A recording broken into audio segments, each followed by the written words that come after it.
Hi, this is the Golf Rant.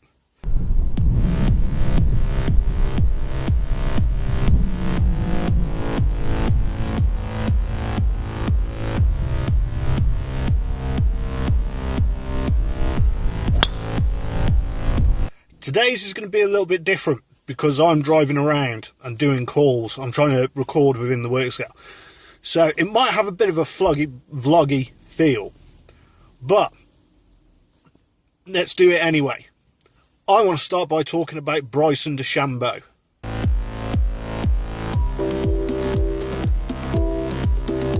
So Bryson DeChambeau won last week's John Deere Classic using single length irons.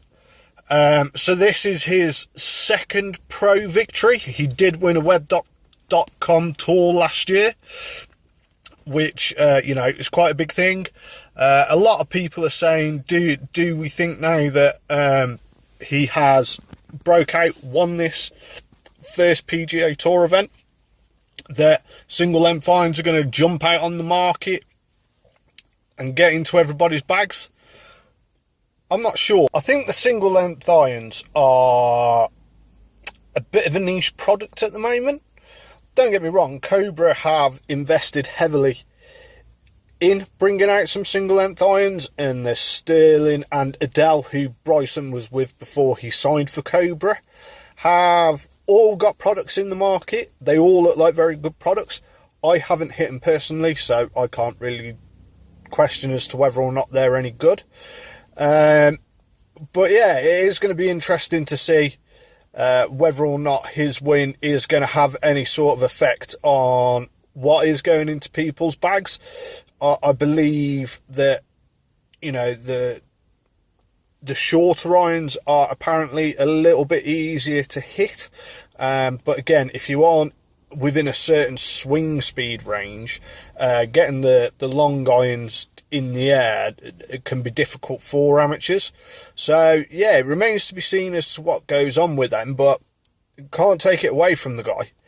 He's definitely a scientist first and a golfer second, and seems to be going the right way about how he wants to play golf. He's had a few issues and run-ins with the PGA already regarding side saddle putting, which he now can't do, so has had to go back to conventional.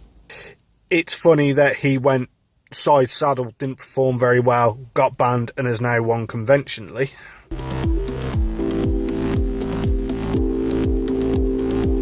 Ian Poulter this week, last week, sorry, I do that quite a lot, played in the Scottish Open, came to the final round, was leading. Unfortunately, it looks like he didn't have the round that he wanted. He shot one over. All kudos must go to Cabrera Bello. He shot a course equaling round, or broke a record while playing the final round to win, which is great. But I want to talk about Poulter. Now, Poulter at the start of this year had X amount of events to retain his card. Didn't think he'd done it. Then it actually turned out there was a miscalculation in the scores or the money list for the PGA Tour, which meant that he got in. He then finished runner-up at the Players, which got a few of the American commentators saying that obviously he didn't try hard enough, he played for a position, yada yada yada. He then went and played a few other events, had to go to his home course of Woburn to secure his position in this week's Open. He'd done that. He's had another good strong showing at the Scottish Open. But yeah, some of the criticism that Poulter's had over the years, I think is a bit unjust. I am a massive fan of Ian Poulter. I think from where he came, particularly as an assistant pro, to where he is now. Now, granted, he hasn't won a major, but he has won 2 World Golf Championships. He's won on every tour he's played on. So, to go from being an assistant pro to being one of the top guys in Europe, I think that's a massive a massive achievement for him. You know, he was Mr. Ryder Cup for a couple of years. So, yeah, Ian Poulter is like one of my heroes, and I really hope that these glimpses of form that he's shown throughout this year actually culminate this week into him having another really good, strong showing at the Open. And while we're talking about people that wear brash clothes, it's a great segue into my next rant, which is about the LPGA Tour.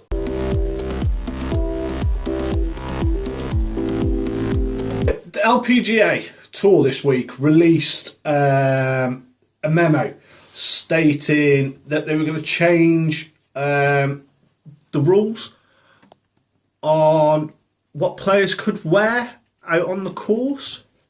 I just want to say that I think this is a bit daft, really.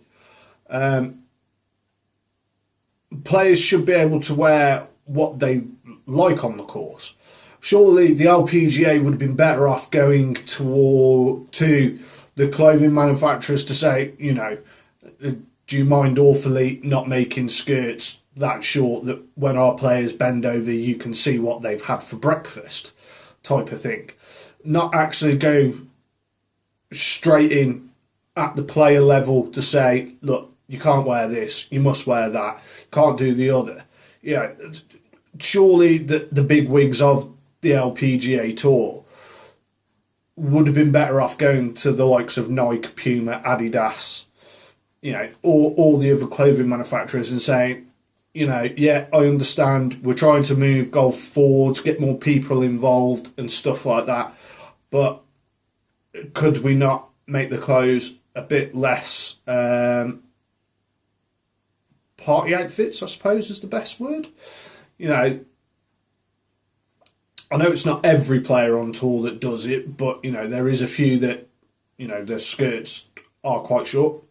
Doesn't bother me. I watch golf to watch golf. It's neither here nor there what they wear as far as I'm concerned, but I can see the LPGA's point of view. I just believe they have gone the wrong way about it, which is a shame. Because I think the LPGA Tour and the Ladies European Tour have already got a bit of an uphill battle against, you know, the mainstream men's tours as far as prize money, viewing figures and all that's concerned. So they have got to try and draw people to the ladies' game, and obviously, but they don't want to just get a bunch of teenage lads walking around the golf course with a stalk on because Lexi Thompson or Carly Booth or, you know, one of the other ladies are wearing skirts that short that when they bend over you can see their undercrackers. But I do think they should have gone to the clothing manufacturers first instead of just announcing this new ruling on what people could wear. It's a bit ridiculous, really.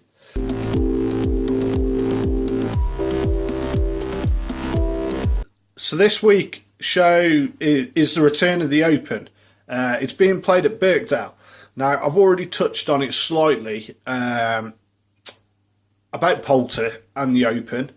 So obviously I'm going to be rooting for Poulter this week to actually win the Open, get it done, cross the line, get his first major under the board.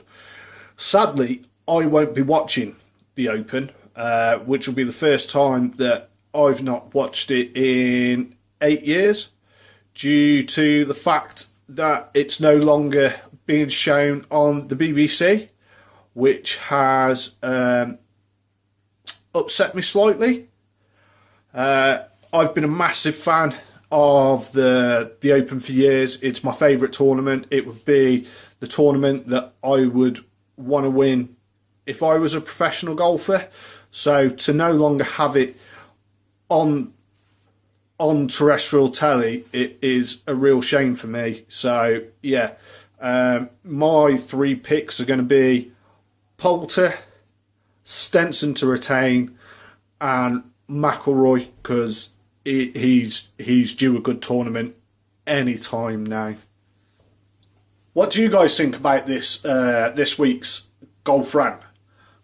Comment below. Contact me on all my other social media platforms. The links are in the description below. Now hopefully in the next few weeks I'm going to be getting some better recording equipment. So hopefully, you know, the golf rant is going to move forwards. I'm just waiting for some stuff to come through. So yeah, stay tuned. It's about to explode. I'll see you again next time.